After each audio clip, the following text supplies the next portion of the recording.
Okay. What's up, everybody? Hunter Orell here, and today we are joined with Cath Simard, who is a photographer that many of you know, probably from Adiz Spaces or from Twitter. Her photography of just nature in general is some of the most breathtaking photography I've ever seen. And this is an interview that I think has been scheduled, like 4 or 5 times, and because of just craziness of life, we're finally making it happen, though. I'm so excited to have you on. How are you doing? Thank you so much for having me. I'm really excited for today. I've been doing great. I've been trying to get out. I went out yesterday, but with the smoke, we have a lot of wildfires here. It's been a little bit difficult to get out. Where are you based out of right now?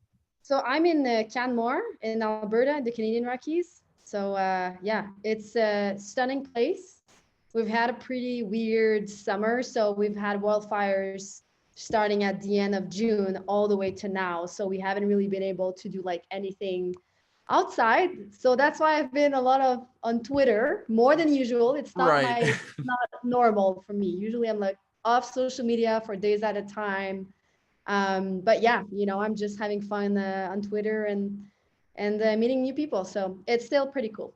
Yeah, I mean, so when you obviously, like, I would say your like big moment was when Deez found you, and like that's how I came across you, is when Deez messaged me. He's like, you need to check out the photography.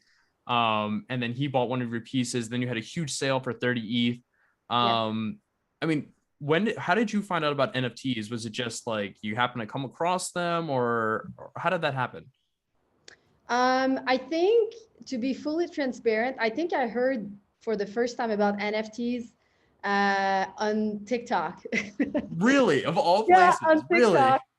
I know. I feel a little bit shameful about that because I'm like, I would like to come up with like that really inspirational answer. But honestly, I was just scrolling on TikTok back in 2020. I think it was probably around November or something. And then I started to see more and more videos about cryptos and NFTs in general. So then this really just got me super curious. And then I discovered that some of the photographers that I look up to, like Dave Krugman, were already into the space, in the NFT space. And they recommended me to start jumping on Clubhouse and start learning there, just, listening 5, 6, 7, 8 hours a day, just being in a Right. room. And, back in the days when Clubhouse was really, really popular, now it has died down with the Twitter spaces. But it took me about 4 months to fully jump in because I really wanted to take my time to understand the space, come up with a plan, take my time to come up with a full Genesis drop that has like a story behind it. Also doing the promo video, which I don't know if you've seen. I have Um, seen, yes. yeah. So just that took me like probably a few weeks to make with the guy that I'm working with, Matt, who's an excellent videographer. And yeah, so I took my time, and then I did my Genesis drop. So my first photo, I think back early May, and I didn't get any sales after that. So the first was kind of like a big sale. I was really happy, but after that, I was also in a period where NFTs in general kind of like died down. There was like a Right, right. We did have that kind of like slump. Yeah, exactly. So I was not really, I was trying to keep my head up and just, keep sharing my story. And then there's one day I was just on one of these spaces, and I remember there was Justin on stage, and he was like, "Hey, I'm seeing Kat down in the audience. Like, let's bring her on stage and let's have her talk about her recent drop." And then I started talking about one of my NFTs that basically I'm including a trip to the Canadian Rockies over there. And I was, pretty proud of it because I don't think it's been done before. And I think I'm the perfect person to bring people to cool places because I'm a photography workshop Right. leader. This is my day-to-day job. But yeah, so then we just had like a really cool space. I talked about my creative process, about my drop, just about life in general, and then right after that, these placed a bit. So yeah, it's been a crazy journey. It's, I think a lot of people that get into the space, when they first jump in, they don't know what they're stepping into. And I think everybody has a different kind of journey. Like some people will have instantaneous success. There are people that have no success though.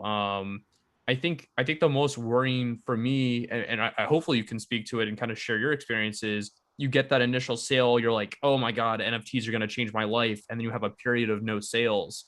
Yeah. What was that period like when you weren't like in like the know, like people weren't all like trying to buy your stuff? Like how did that feel? How did you get through it? What would you give as advice to people that are going through that possibly? Yeah. Um, I think that when, especially for your Genesis drop, like most of us tend to have like really high expectations. So I think, going back, maybe telling to my old self, what to do or how to react, I think I would just say to go with zero expectations, which was very difficult for me because I've just put so much time, money, and energy into that first Genesis drop. I also did like a bunch of interviews with Sony Alpha, like they shared my drop. I did an editorial on Super. I did so many interviews and podcasts, and so that I had an idea that this was going to work. And it Right, ended up by working, but right, it, a few weeks before making a second sell.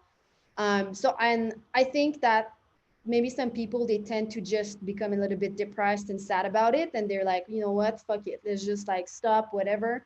But I think you have to do the opposite, and this is right. exactly what I did. So I started to retweet all my friends work, like even like 10 times harder, like every time someone would make a sale, just like huge interaction, feeling happy for them, staying genuine, and then trying to jump on spaces to tell your story. So I think actually you have to do the opposite, and you have to kind of like accept that maybe one of the best way to market yourself is actually to do more than what you thought that you did. I So 1,000% agree with that. And that's what I tell people when they get into the space. Like, you can't just come in and post a link and expect for it to sell. It is a yeah, job. You have to be active. You have to go hard. You have to wake up every morning and interact with the community. And it can't be like you know, 10 hours of buy my stuff, buy my stuff. Have you seen my project? yeah, It's genuine interaction where you're maybe you don't even talk about yourself. Like you're just retweeting and saying, I love your work.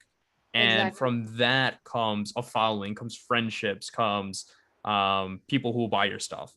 100%. And I can say that from that experience when I had no sales and was just like full on like helping my friends getting into the space. And this is where I developed the best friendships. Definitely. Like it gave me the time and space to actually really focus on building connections. And I think this was like the best strategy, even if it was just, you know, um, kind of like natural to do that. So, Right. yeah. So who's been like the your favorite people you've met in the NFT space so far?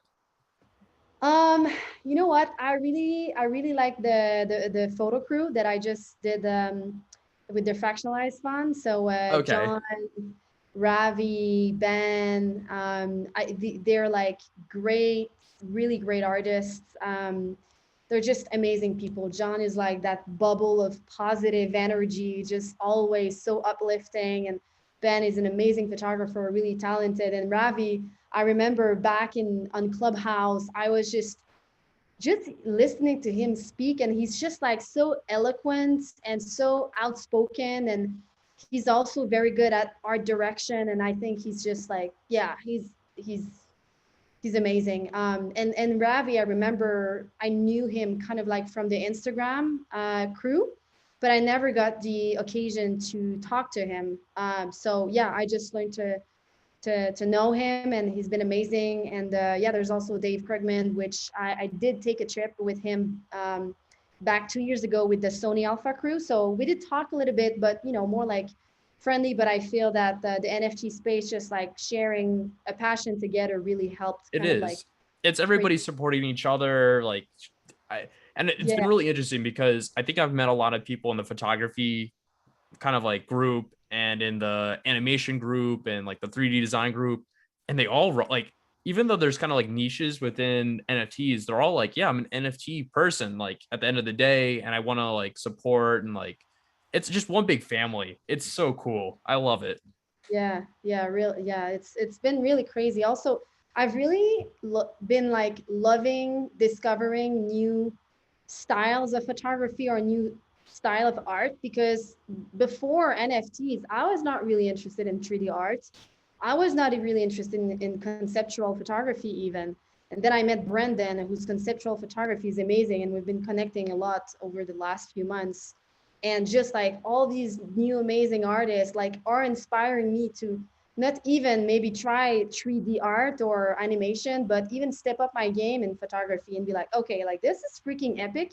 I need to I need to create even more epic shit, because all Right. the 3D stuff is It like kind of so like amps you up. Like you look at your work and you look at something, like you see what other people are doing, like, oh, that gives me ideas, and you like improve your, like, you just, it's like everybody's kind of like pushing each other to their limits because you're seeing so much more. yeah, that's it. This is what I really like. There's no like feeling of competition. I think it's more like It's bringing ourselves, uplifting. yeah, uplifting, that's the word. It's I've never felt anything like that, to be honest. Even back with the Instagram crew, like I think it was way more about competition, but here it's Yeah. just like nobody, there's no tolerance for negativity or bad people or Well, assholes. Here it's all you know it's every, I think everybody realizes we're so early. There's so much room for everybody to grow. And if you're selfish right now, you are shooting yourself in the foot. Like, why be yeah, selfish when there's enough for everybody? If you want to be the number one photography person, I mean, it's not like there's going to be one. There's going to be hundreds of them. yeah, You can't be selfish. no, Uh, for sure. and, obviously, like with what you've done, you've gone out, you promote other people. I've seen numerous artists that I've discovered through you, and that's like when I see people doing that, it makes me more bullish on them, like as a person, not only as like a photographer or artist, but like, when I see people who are taking the time and using their platform and saying, this is somebody who I think is overlooked, this is somebody who should be supported, I'm like, that's a good person, they're a team player, they're part of the Yeah, family, they'll be around for the long term because they care about the space. yeah. um maybe on that note, like, who are some people you think are like overlooked right now in the NFT and photography space? This is a good question. I just want to plug in all my friends. There's nothing wrong with that at all. Like I have been really annoying with my friends, including Tyler Leckie, which is an amazing landscape photographer, Monica, and Joelle or Joey. She's all the way tattooed. Maybe you would recognize her. But these are like the three. Oh, and also Ryan. So I have like there's about four people that I introduced the NFT space to them, and they all made sales with like within, let's say, 5 to 3 weeks. So I'm like so stoked about that, because for me I think it's just a way to give back, even if I'm not Right. giving back like some of my money. At least I can help them or guide them the best that I can, so they can actually they can be successful in this space. So yeah, I think these are all great artists. I think that from doing so many trips with Tyler Leckie, he's just one of the rare people that I feel will dedicate everything he has for photography. Not that he's like full time; he has a side job. But for example, we've led a few photography workshops together in Patagonia, Yeah, and your Patagonia photos are like, because I was showing my dad before we got on here, and I was like, because he got a camera and he got a bunch of lenses, and like yeah. he's getting back into photography, and I was like, I'm gonna talk to this girl, like, let me know if you have any questions. And like I walked back into his office a couple, like, 10 minutes later, I was like, you have questions? He's like, how? And I was like, what do you mean how? And he's like, just these photos, like, how? And I was like, I know, right? Like, she's insane. How? It's a good question. Yeah, I think, and this is gonna make a link with Tyler. We just spend such an insane amount of time hiking and just waiting for the perfect light, or coming back to to the same spots to get the perfect light or find the perfect composition. It's really like obsession. I think that the answer is obsession. And I love that answer. yeah, and I think that when it comes to Tyler, basically, when COVID happened, we were leading a photography workshops together down in Patagonia, and like everybody was coming back home, and he decided to stay there, like during pandemic, like in a small mountain village, just to keep shooting and keep, exploring. And I was like, you don't want to come back home like everybody? No, he was just dedicated to stay there despite spending 3 months the year before at that exact spot. And like I can tell you, he's been to pretty sketchy places, sleeping alone at the top of mountains, like scrambling up mountains, like without ropes and stuff. So he's probably one of the only individual that I know that is as crazy as me. So I have a huge I've respect I've for him. heard your stories. Like you've had some crazy adventures, and like whenever, okay, I have so many things here in one like question comment. So landscape photography sometimes gets a little bit of like people are like, well, you can only take so many photos of the same mountain. They're Yeah. all like the same. And I disagree with that because I think there's different qualities and there's different like lighting settings. You can really show a mountain differently. But like the biggest part of a photo to me is the story behind it. Mm-hmm. You can show me two photos, and if you're like two people took the same photo next to each other, and if like one person was like, yeah, I landed on top of the mountain on a helicopter, snapped this photo, got and left, and the other person's like, yeah, I hiked up the mountain for 2 days, a bear attacked me, I had the no way to start a fire. Like I'd be like, okay, I like that photo more because of the story and the grit and the obsession, like you said, into that photo.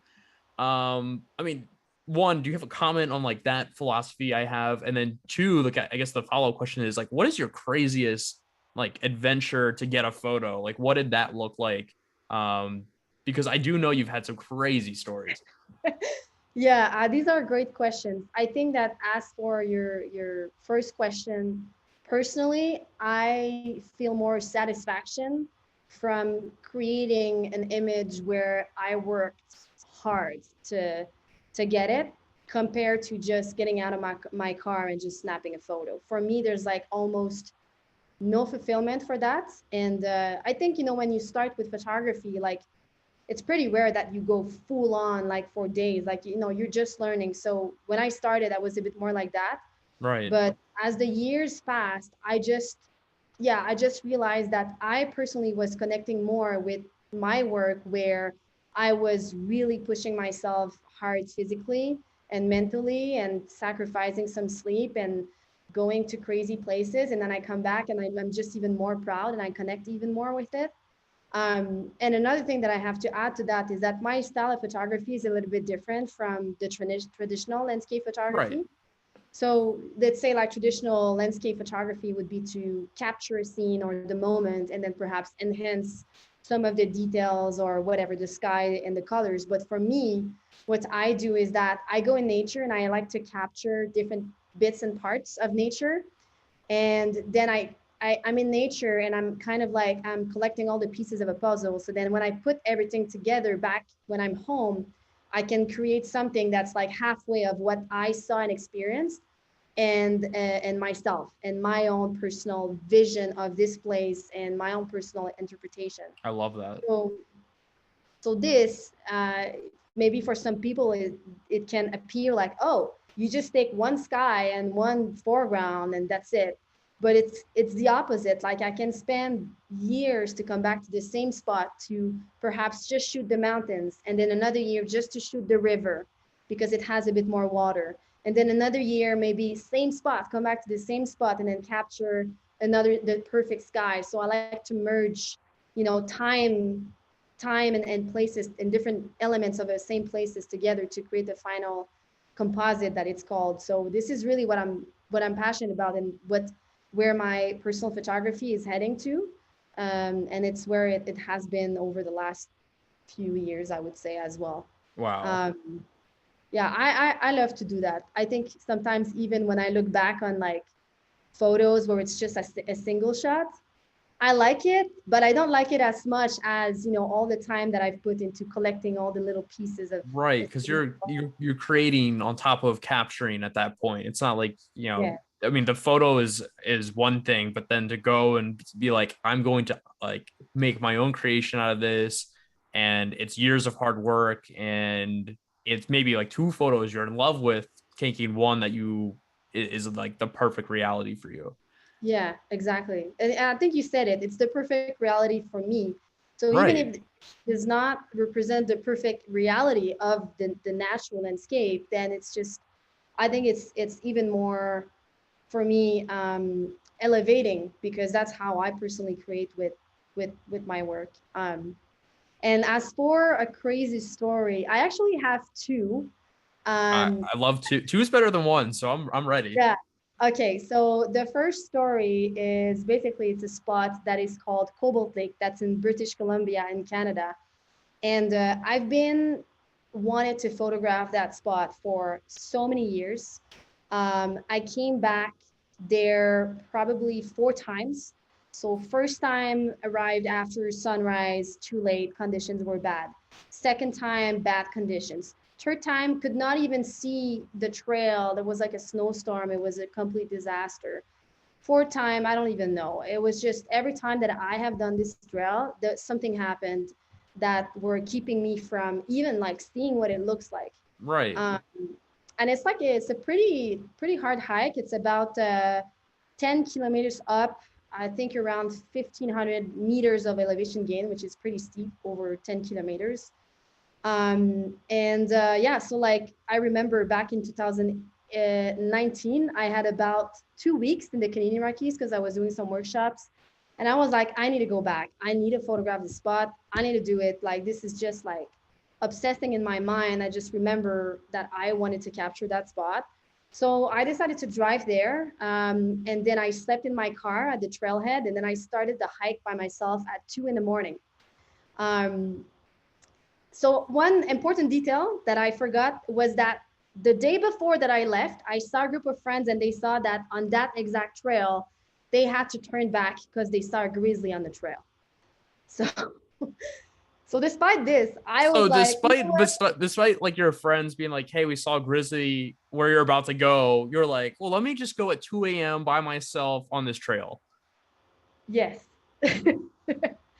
So I obsession. Do your friends do they are you like the crazy one in your friend group or I think yeah, I think I probably yeah. I Anyway, just I would say yes. for my listeners, I would not do that. And like I consider myself like I've done that like in Canada, like I've gone remote hiking in remote Ontario, but like with a group of people, and if I saw a grizzly or I knew people had saw a grizzly there, I would be like, nah, not for me, not for me.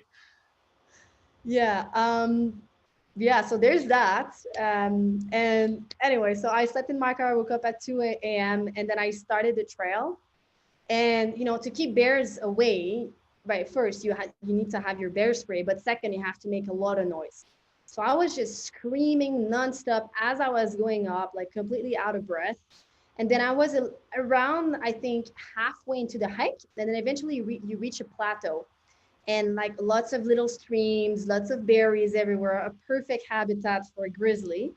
Um, so I am like, okay, I'm gonna really scream and pay attention. So I make my noise, and then I'm kind of like trying to go fast, and then there's one point I see right on the trail a huge black mass with shining eyes looking at me and not moving, and I'm like, fuck. What do I do? Like But yeah, I what do you do? I so what I did was that I just took my bear spray and I just put it in front of me and I backtracked, but like walking, still looking at the bear slowly, like until I didn't see him anymore. But it was so weird because it just didn't move, and I could just see like the eyes and like the shape of the face and the nose and everything. I know this was a grizzly, 100%. But he was just almost like sleepy. So it was just a really strange behavior because usually bears, they will just like walk away, or They'll move or do something. it will move. But I think he was maybe sleeping. I'm really not sure of what happened there, but he was so calm. So I just backtracked about 500 meters, and then I waited about 15, 30 minutes, keep doing a lot of noise. And I was so pissed that this was my fifth time doing this damn it trail. In your head, you're like, so your plan was to wait and keep going. It sounds Yeah, like yeah. So, so 15 minutes is not enough. I know, but then the sunrise was like happening. I was looking at the time, gonna shoot my shot. So yeah, so then I just decided to go back, making like as much noise as I could ever, just like my hands, my voice, everything. And he was not on the trail anymore. So then I kept going in the dark all the way to the top, then kept going further. And I was high adrenaline, so I was not even. I can't I imagine. was. Like my heart rate, even listening to the story, is a little bit. Oh, like it's an intense story. Like I cannot imagine like you were the entire time like just full of adrenaline, fully awake, like heart racing. Yeah, it was insane, and it kind of sucks because I took the photos of the sunrise, and I didn't realize, but I was shaking. So half of my shots were blurry just from me not waiting. Or I was just so You were hectic. so amped up still.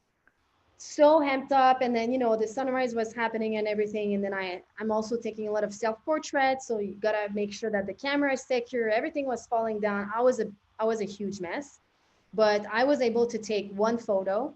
And then on the way back, I was like, well, I'm gonna have to make a lot of noise now because Bear is probably there just hanging out. So on the way back, just passing by the little plateau, I just made a lot of noise, and the bear was not there. And I kept going down, and I kept screaming. And I remember, I saw a first guy just like going up as I was going down, and he was like, "You okay? Like, why are you screaming so much?" And I was like, "Well, I saw a bear. Just so you know, like I saw a bear. There are So bears out here. there's a bear." Yeah, exactly. So yeah, so then I hiked down, took my car, drove back to another hike, and then I did another hike the same night, another 10K, and then I slept at the top of a mountain. I was so fired up. I That's insane. And so you just said it was a 10K hike. Yeah, 10K And so up. it's not only a 10K hike at 2 a.m. with bears, but you're yelling and screaming with Yeah, camera gear up a yeah. mountain. So 20K return. Yeah, plus another hike the same day. That is Yeah. insane. But I think I'm not entirely sure how I did that, because I think like even today that would be a little bit intense, but maybe just the FOMO of being there just like for a short period of time, doing that hike. And The fifth time. yeah, I was like, this is enough. I'm getting this. Like, there's no way. Um, That yeah, okay, so you like, and I think the word that I'm taking out of this interview and like this discussion that I'm like really eternalizing, because it's one that I think drives me is obsession. And like yes, that's true obsession right there. with a little bit of craziness, maybe. No, I wouldn't say that, but Yeah. Well, most of my friends and family thinks I'm crazy, so I think that's let's say a nice mix of both. a nice mix of both. Okay, we'll leave it at that. We'll leave it at Yeah.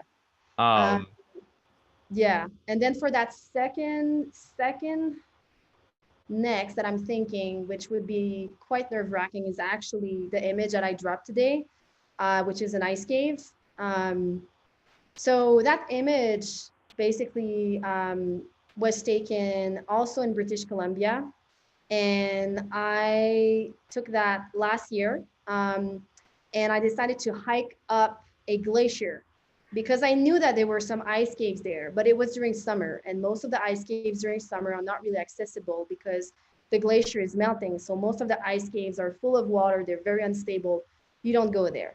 right. But I just wanted to check it out. Just wanted to check it out. You're not supposed to go there, but But my curiosity and obsession drove me to, take my car and drive to, it's called Glacier National Park. And it's about, I think, 10K up to about 1600 meters elevation gain. So really steep.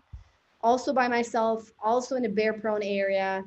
Um, yeah, so I hiked up there 4 hours, and then I reached the glacier, and there was literally no one around because it was not a really popular hike.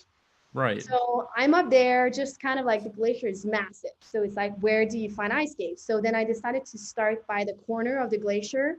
So I walked all the way down the glacier, and I found an ice cave, which seemed pretty interesting.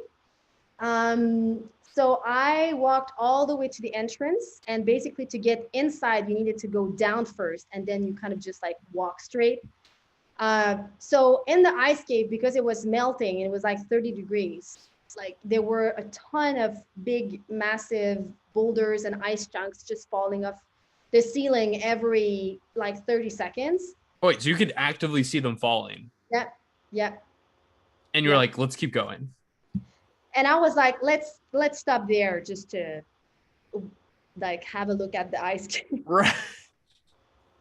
So I don't know if you can see, but like on that actual photo, you can see all of the pieces of ice on the ground.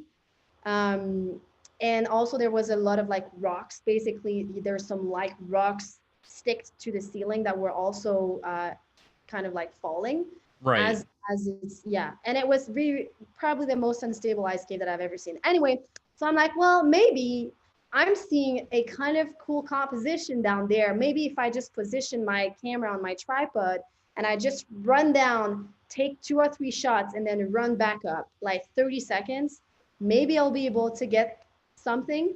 Right. And actually, I've never told that story to anyone. So just so you know, I mean, so the photo, and I was making sure I was looking at the right one for this. It's the titled Life After Life, correct? yeah. Yeah, that photo is insane as well. Like the blues with the blacks, and then the light in the middle is just breathtaking. And I'll link that below in the video as well as on the podcast. But it's for sale right now on Super Rare. Life After Life, reserve price right now of 8 ETH. Just breathtaking. Wow. So this is what I saw. I saw the chunk of ice, the color of the ice, and I was like, I need to try to get a shot of that, even if it's super unstable and dangerous. So I positioned my camera on a tripod, ran down, literally took 1, 2, 3 click, ran back up, and I forgot my lens cap and my gloves down there. And I was just kind of like, as I was just sitting down to look at my photos, I saw a giant boulder just fell right where my lens cap and my gloves were, like right where I was taking my photos. Oh my And God. the problem with that is that, you don't have any cell service. If you were to get hurt, like you're out there alone. That would be the end for me. And I know it's kind of like, nothing happened, but it's just the thought of being up there and like something happens, and then this was a really, really close call. So this was probably my second closest call ever. And usually I do have like a device, which is called Garmin. So you can contact the emergency service. Right. I didn't have that at the time. I think I forgot about it. Yeah, so I kind of like, I remember just being a little bit shocked of everything, even though nothing happened. But then, when you're like almost part of a car accident, or you're like, oh, if I would have been there like 5 minutes before or 3 minutes before, it's like everything that starts to happen in your head. Right. And I remember after basically completing the hike, like during the 4 hours back down, just thinking about this, and basically the text, the caption of Life After Life is a little bit inspired by this, like when you start imagining what could have happened. Yeah, and actually I have not been back in an ice cave since then. Not because I'm afraid, but I think because I'm more aware of the dangers of being in an ice cave during summertime. I have some glacier guide friends, and they would kill me knowing that I did that. Kill me. Hopefully they never listen to this. Hopefully they don't. one in particular, he would kill me. And that's actually why I decided to never share the location, never share that story, because I didn't want to inspire people to go check out, you know, like melting ice caves during summer. Right. Super dangerous. Yeah, but now I'm sharing this with you. So yeah, this is the But I think I think it's a good, like, we talked about the word obsession a lot, but there is like a limit to risk for your life. Like, you can't be stupid. I'm not yeah. calling you stupid. I realize that might, I am calling myself stupid. but This like, is 100% a stupid move. right. 100%. There's got to be limits. You got to like understand that there could be consequences, and your life isn't worth a photo unless, like, are you aware of like Drift, what he does? Yeah, I'm aware of him. Yeah. Yeah, Yeah, he's a like that's different level, like, and I yeah. think there's just some people who are born like, if I die doing this, I'm okay with it. Like, Yeah. and if Yeah, I you're guess not it's a bit okay, like different. dying, taking a photo, you should not put yourself in that risky situation. Yeah, exactly. I think I'm willing to take risks when I have full control. For example, if I'm climbing up a mountain and like I need to go like through a really narrow ridge, like I have full control. But this is just basically like Random. exposing yourself to something that you know could kill you like easily. Right. So yeah. And then the bear story, I think is a little different because bear encounters, they don't happen that often. So I was just probably just very unlucky that night. Yeah. Oh, that's crazy. Um, so these are insane stories. Have you ever thought about like recording and making a vlog of these journeys, like the video leading up to the photo? Yeah, I think I got into taking more videos of my adventures last year, and mostly posting on Instagram, but just little 15-second snaps. Um, I think that, for example, one of the reasons why I love to hike alone is because I need to really zone out and get into my creative zone when I create.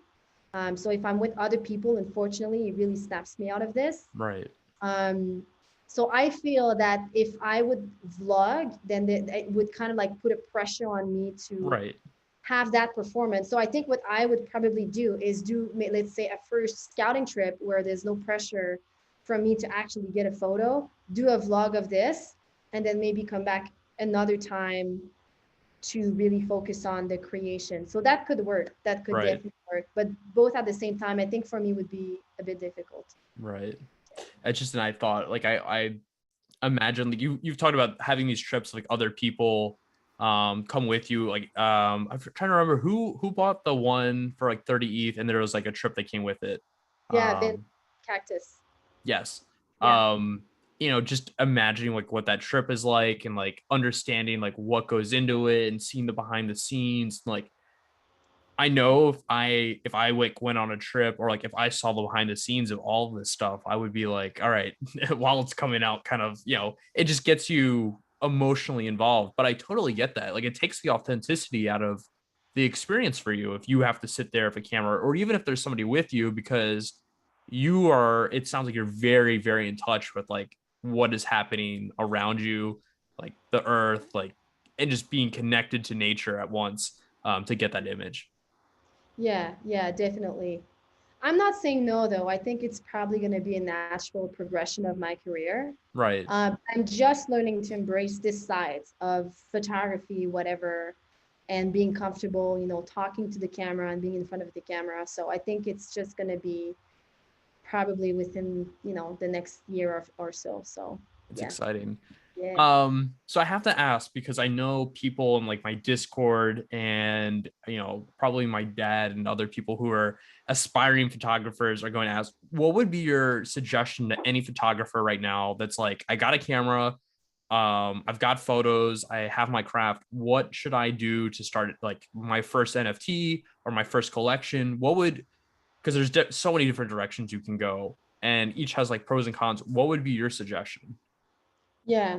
Um, I'm gonna suggest exactly what I told my friends. I think that you know, it's getting into NFTs is not only about the art.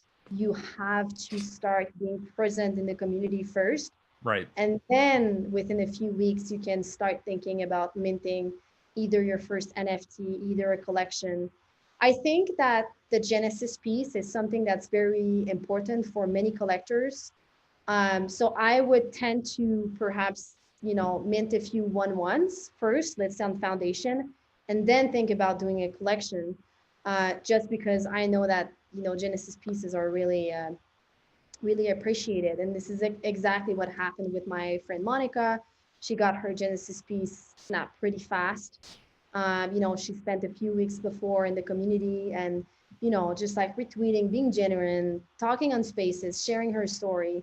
And I really think that having people connect with you first will help connect with your work after. Right. Um, yeah, and then she decided to also mint as her Genesis piece, I think, her favorite photo. So I think it's cool. I think, your first piece has to be like significant for you. So I don't think that you need to keep all your best photos for the end or whatever. I Just think that's the mint. worst thing somebody could do, actually. Like, Yeah, if you have a collection of like 100, 200 photos and you're like, these are my best ones, but I don't want to like sell them. If you have work and it's good, put it out, because you don't know which one is going to be the one that, you know, Justin purchases. And now it's like on everybody's radar, or Trill buys, or Pranksy buys, or Loopify. Like, if a big name comes across it and buys it, and it's one of those 200, it could blow up. But if you sit on it, you're like, yeah, like I'm gonna wait to sell a couple others and I'll release like two or three. I just think you should put everything out there. Like, show what you got. I think so too. Yeah, I fully agree with you. Yeah, I would even say, like, if you're thinking of minting one-on-one pieces, let's say three, then mint your top three, and then it's going to bring more eyes on your work if you're actually minting your best work first. And this is what I did. I think that I mint, like, my first piece was probably one of my best pieces ever, and that brought a lot of eyes on me. So yeah, and then after you can think of doing a collection. I think you also have to be mindful of your supply. For Yeah, example, if you totally. have some style of like photography like me, like unfortunately, because creating one photo can take me a year, and I produce maybe 10 to 12 photos max per year.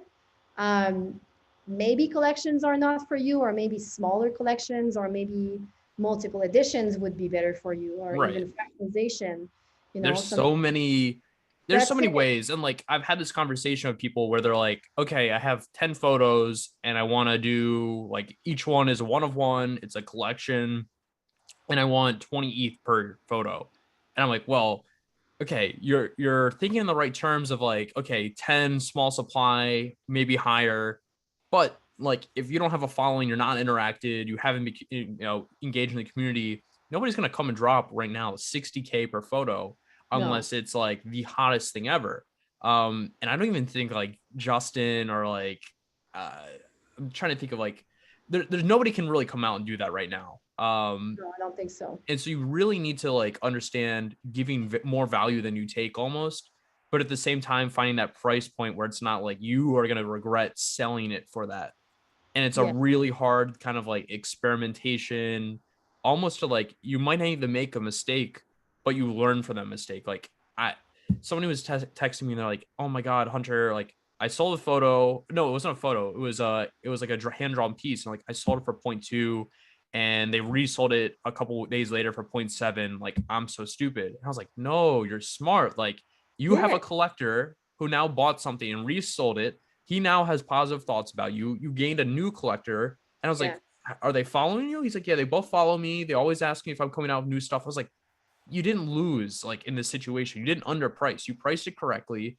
A yeah, community member stepped up, and now you're growing your friends into fans, your fans into collectors and friends. Like, you're doing this correctly.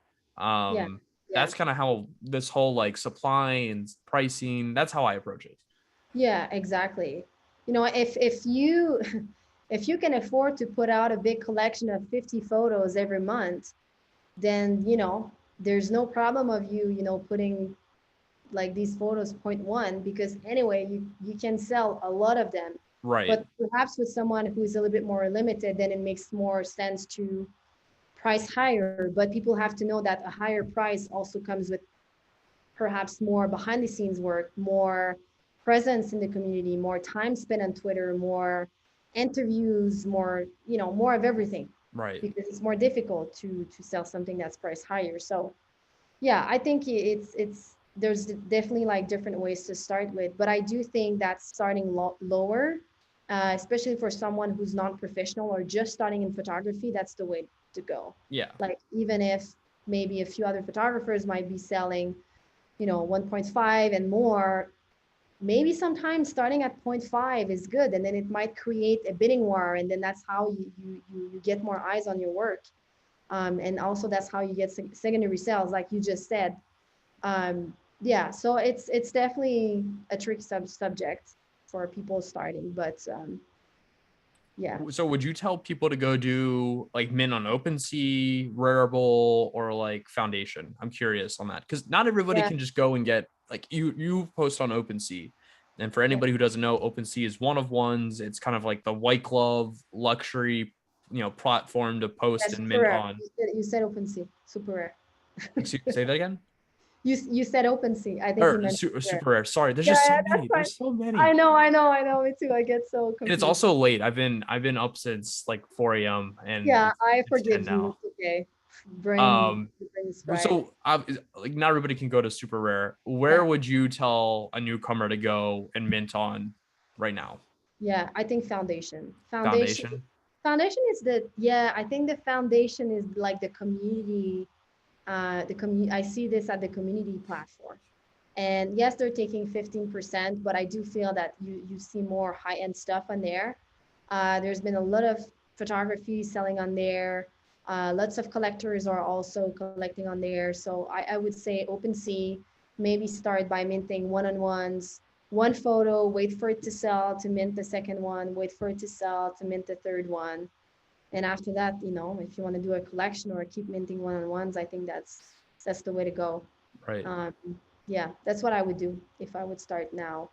I'm launching a photography project. I have so many different projects going, and I looked really hard into this, and I'm glad you said foundation because I think when I actually look at like smart contract and I look at like community and like quality, foundation is for photography right now, in my opinion, the place to do it.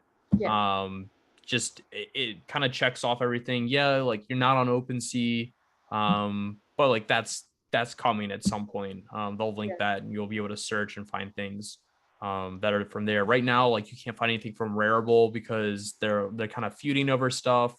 And then OpenSea, it's 1151 contract. It's shared, so there is some like negative press around that, but yeah, like I do think foundation is the right way to go. yeah. And I've seen so many photographers having like a lot of success, and not only photographers, just like all kinds of different artists. So yeah, I think I can understand that some people are bummed not to be accepted on platforms like Super Rare, but right now the place to be for photography is foundation. So I think also people tend to give too much value to platforms. Like at the end of the day, collectors are buying the art, not the platform. It is true, but at the same time, like I look at like the what is it, the Chai or Chimoto collection, and like you can't buy it on OpenSea, and 99% of the eyes are there. And when they, if somebody to come across it, they're like, well, I can't get it, and I have to go to Rarible, and and then on Yeah, Rarible, yeah, there's no bidding, and the liquidity is slow. I get that, but I do agree wholeheartedly that it kind of doesn't matter where you mint. You could go mint on a profile, like a new platform nobody's ever heard of, and if your stuff is good, if you have this shit, it's gonna mhm, sell. Like somebody will find it as long as you put it in front of them and buy yeah. it. It doesn't really matter where it is. I agree, 100%.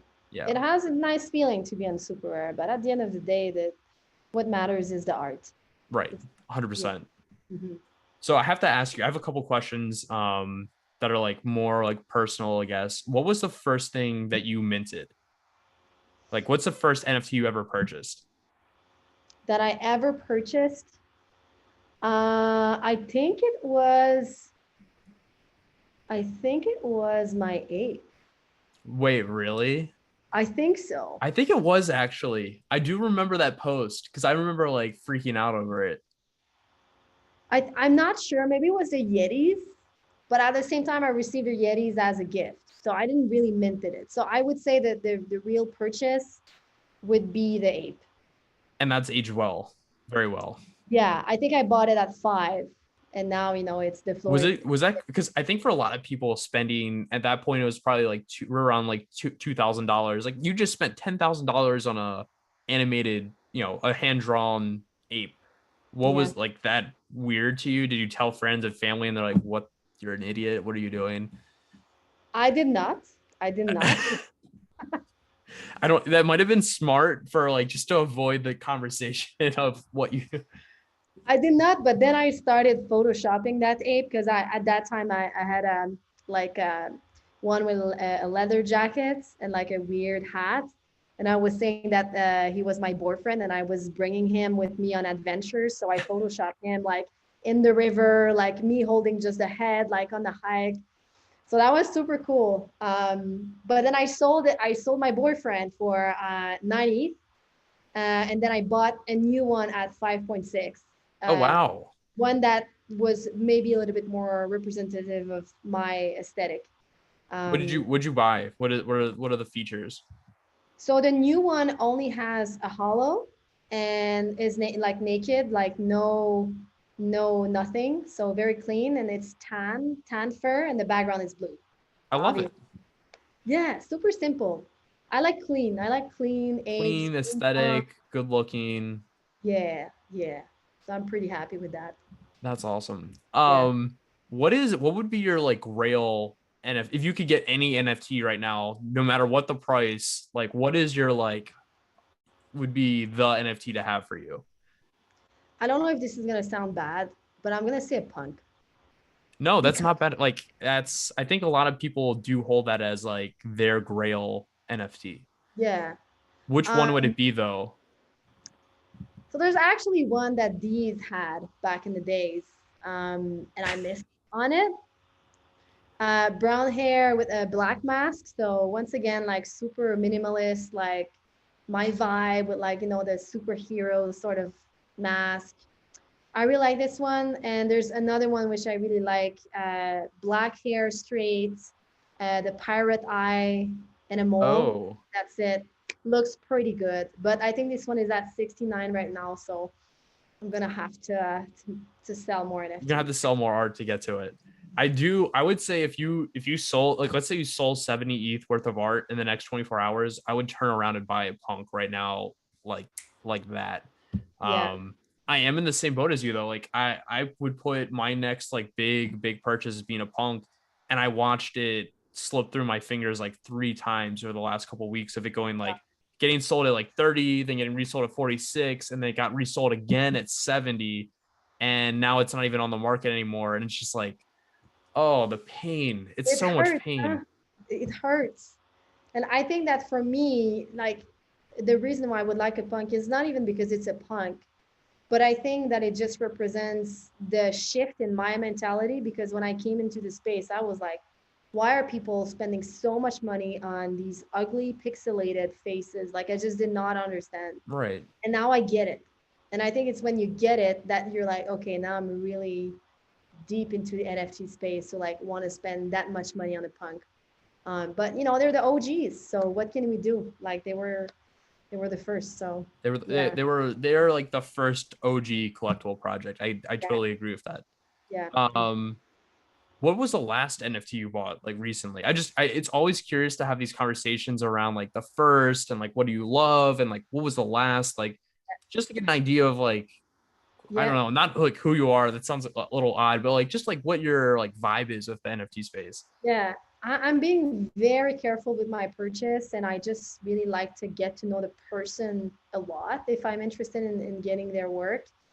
So my last purchase was a black and white photo from Brendan North. So that was from his collection on OpenSea.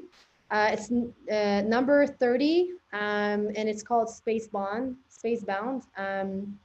And yeah, I just loved it. It's just a girl on the bed, kind of like levitating with with a space like astronaut like headset. It just looks so good. And actually, funny story. I missed Brenda's sale, and I was really bummed. I actually took a nap, and his collection sold in like I don't know 2 or 3 hours. Oh wow. Um, and then this photo, I noticed that Norcal guy had it, so I try to negotiate something to get it. And he was kind enough to leave it to me, which I really appreciate, Norcal guy. If you're listening, thank you so much. Um, such a great guy, such a great guy. Yeah, so I got the photo and I was so stoked because it was my first real photography purchase. And I've been talking with Brandon for like multiple months, and I know his, I know his creative vision. I know he has a lot of intent behind his work. I love his conceptual photography. And also, that brings me a little bit back to my old passion, which was fashion back in the days. So I just, Interesting.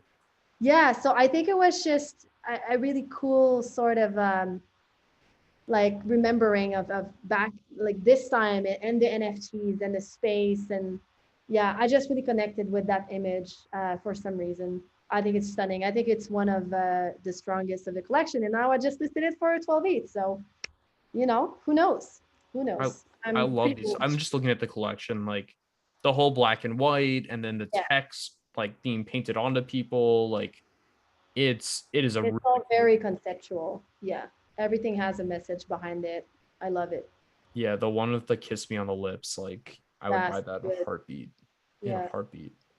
yeah. Um, That's why it sold out so quickly. right. And I Good. totally get that. Like, Yeah, um, I think things that have a message and like are connectable with people, like, and I guess evoke like that emotional connection to the photo are gonna always sell.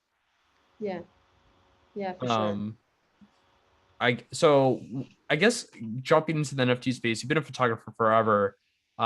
Where do you think we're going like in the NFT space over the next like 3 years, like 3 to 5 years? Like, what do you think it's gonna do for photography?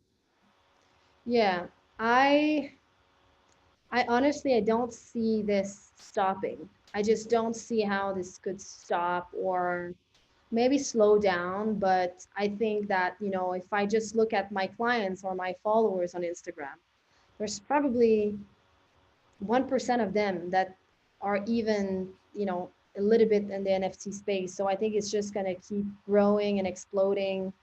Um, so more and more people will get in the space, and I'm hoping that more and more collector from the traditional world will also get in the space. Yeah, I'm pretty positive and pretty hopeful that this will, basically become very mainstream and very accepted. So I think that the more people that we get, then the more we have a chance that this will keep going. And I'm personally thinking of, instead of putting so much time in my photography workshops like I was planning on doing before discovering NFTs, I will probably instead, take perhaps 50% of my time into NFTs and 50% in my photography workshops, because I truly believe in this space. And it's just like such a crazy world. Like, I think that also from a community perspective, every single photographer that I have spoke to were like, what the hell is this community? Why is everybody so positive? Why is everybody so uplifting? It's just something that you don't see. It's And I good don't, vibes. Like, what other community is like the slogan "Good morning, good vibes only," and yeah, like it's just no, love. Like, what? It makes no sense when you also look at like what is crypto, like DeFi. Like, it's a little bit like meme lord, and like there is yeah, negativity and lots of drama. But like in the NFT space, it's like if you text me and we're like, "Hey, this photo hasn't sold. Do you mind giving it some love?" Like it's like instantaneous. Like, why yeah, would I not? Like, it's just yeah, the whole idea of good people that are friends with, like, just lifting everybody up. yeah. I think that also perhaps, crypto native people or crypto people are very open minded. very a free hundred thinking. percent, because they've had the Free whole thinking. world tell them that they're wrong and they're dumb and it's not gonna last, and they've ignored them There and you been like, go. no, I'm Yeah. open to this. Yeah. So I think that with, this kind of crew, there's just a lot of like, yeah, positivity coming with it and lots of love and acceptance. We're open to new things. Um, Right. so yeah, so I'm really positive for what we have in the future. I'm actually usually pretty bad at being like, oh, this is gonna become this and that. I like to think about the future, but I'm also the type of person who likes to surf the wave. Um, but yeah, I personally have a very clear path in all my future drops, all the way down to December 2022. So like a year and a half from now. So I do have some ideas and plans on really continuing this, like, almost full time. But I hope you do nothing but like just photography, NFTs, and like that's obviously I think the photography workshops and all that, but like you're one of those people I hope never like leaves the NFT space just because of your vibe. Like I like it, I like your photography. And it's like always nice to see your name pop up in like a Twitter spaces, and like you're active, and it's exciting to see that. yeah, I just love it. I think it's just so Now, stimulating. what are your Instagram followers think? Because like you said, you only have like 1% that like are active or know about it. Like, have you Yeah. gotten negativity around it at all? I actually started talking about NFTs back in, I think, May, Okay. and it was pretty interesting because I was one of the only photographers talking about NFTs on Instagram. So now, like, everybody were trying, oh, if you have a question about NFTs, just ask Cath. Oh, Cath, she knows a lot about NFTs, and I was literally just new, but because I was talking a lot about it on my social media, Right. I think people saw, like, the photography community saw me as a reference for people who wants to start. But I think I have had mostly positivity. There's still that misconception about NFTs are bad for the environment, which is, there's not a lot of scientific research about that. So, when you're trying to prove a point or defend your point, usually what I like to do is to have scientific articles, right? Right. Which I have a few, but still, it's just so not studied. And it's frustrating because, yes, I've been talking with people who have started Ethereum and people who, work for the blockchain, and they're all saying that minting NFTs itself is not inherently bad for the environment. This is Right. not bad. But like, can we have scientific studies about that? Like, so this is just what I'm saying. Like, as long as we don't have like scientific papers about NFTs and minting NFTs, it's very difficult to defend the point, It right? is. And I think there's also some people who are like, even if you had the research, like they've made up their minds and they're just like, hey, it's bad. And like I, Yeah, I've certainly run into that a lot when I've ventured outside of the NFT community and like posted on like I posted something on Mr. Beast YouTube or on his Twitter, and I got people replying to me like, why would you buy that over a house? And like, you can just control right click save, you're an idiot. And then I got the like, you're killing the environment. You realize this. And yeah, it's like it doesn't even seem like, even if I gave them reasoning, I try to explain like proof of stake and yeah, like electricity usage and how it's not true, and like how something being stored on IPFS versus a YouTube video being stored on a Google server is essentially the same thing. They don't yeah, care. Like, and even yeah. like saying like you using Twitter, which uses servers, which is your argument, it just, there There are you go. some people who just don't want to like it, and that's completely fine. Like I'm all about that. Opinions and having your own or your own thing. But it is, I do worry about some people that venture into NFTs and they venture into the new, the newcomers, and they get hate and they take that personally. Yeah, Because yeah, I think I found it a little bit in my beginning, getting some hate from people and being like, "What are you doing? You're an idiot. Why would you buy that? You're killing the environment." And it did like affect me a little bit. But I think I'm pretty much like a heads down, keep going. I know like as long as I'm happy, I'm good with what I'm doing. Yeah, exactly. We're all trying our best to do our part for the environment, and for some people it's becoming vegan, and for other people it's not taking the car. Like we all have a small portion of, how we how we choose to, Right. you know, do our part. So I think it's definitely like an interesting conversation, and I hope that there's more studies coming out. But at the same time, I do think that there's a small responsibility for me to educate people. But at the same time, like if there's no mindedness, Right. then I don't waste time and energy. You can't. Yeah, I no, I would rather go hiking in the mountains and do my And screaming at bears. and scream at bears. This is it. Like, yeah, I don't have that much time in the day. Yeah, I know. Well, speaking of time, we've been going for about an hour now. I'd love for you to like just plug away, like let us know what's coming. Do you have it? Can you leak any alpha to us for what is in plan for Cath? The floor is yours. Okay. I hate shilling myself, so this is No, bad. please, no, like that's I love it when people show themselves because it Okay. one, it puts them on the spot to see how good of a salesperson you are. And Okay. two, it leaks some alpha to everybody. So we're excited for it. Okay. I do have a lot of really exciting projects. I'm currently working on a couple of different ones. The first is that I'm going to have a drop on the Show You platform, which is the new NFT marketplace from Sushi Swap. And I'm really excited about that. I'm also working on I'm going to say, very controversial concept for a single drop, which I'm pretty sure I will make on Super Rare, but it's kind of like a social experiment, controversial intellectual property drop, which tells a story of my most stolen viral image. And I'm really trying to do something different and provocative. I'm really excited to share about I'm this. excited for that one.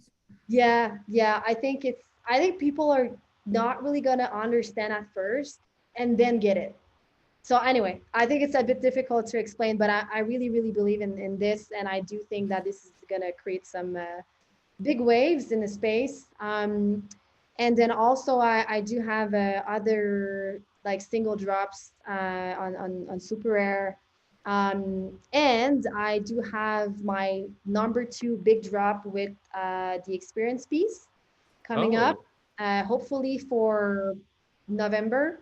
So I'm going to be doing a second NFT, which is tied up with an experience, so a trip with me. So I think that's going to be really cool, because it was a success for the first one. So I'm hoping that someone is willing to go hang out with me somewhere for the second one. Yeah, and then I have, a big roadmap, which maybe I'll tell you later. But I think it's tough because I just have so many ideas, and I just feel so creative, and I want to do everything and at the there's only same 24 time. hours in the day. And I don't like sleeping. I tell you, when I go to sleep at night, I'm like, can I sleep just, can I be the next day and start my day? This is I how I love do that. every day. I hate sleeping. I feel it's a waste of time. I just It want to is a be waste awake. of time. Yeah. Yes, it is. I just want to stay awake and, do stuff. Yeah, so lots of exciting things, and I think the next few months are going to be pretty huge for me. So yeah, I'm really excited. I'm so excited. I'm bullish, Cath. I'm bullish, Yeah. Cath. Yes, I love it. Well, Cath, so thank you so much. Like taking the time, being so patient with me. Um, you're truly just good vibes all around. Even though you did call me a special hoe in Twitter DMs. Yeah. Oh my God. Hey, this is the best. You should put the screenshot right here so people know what we're talking I about. have I'll have to overlay that in the video. Yeah. Yeah, That was the best DM I think I've ever gotten. the best. I think I laughed for like 10 minutes straight. Me too. Um, but yeah, Magical. thank you so much. It was such a pleasure to talk to you. And I cannot wait to see what you come out with next. Well, thank you so much for having me. That was super fun. And maybe next time you bring your wine, because I was alone here drinking. I next, well, how about this? We'll make a pact here. We'll follow up with another interview after your like your controversial piece, and we'll let Yeah, that play out, and then we'll follow up on what you've been up to. perfect. And actually, I have a Wednesday show that I do. It's called Steak and Wine. It's a play Okay. on like proof of stake. And I actually send wine bottles to whoever I'm interviewing with. So we'll drink the same bottle of wine. So if you want a free bottle of wine, we'll do that show and we'll Fun. follow up. Yes, I want a free bottle of wine. Of Everybody wants a course. free bottle. Who doesn't want a free bottle of wine? I don't know. It's weird people don't want free bottle. So let's do that. That'll be our second episode with Cath. But anyway, everybody, thank you for listening. If you want to follow Cath, I'll link her Twitter below, her super rare and her portfolio page below, as well as the listing for Life After Life. She is just awesome, a great player in the community.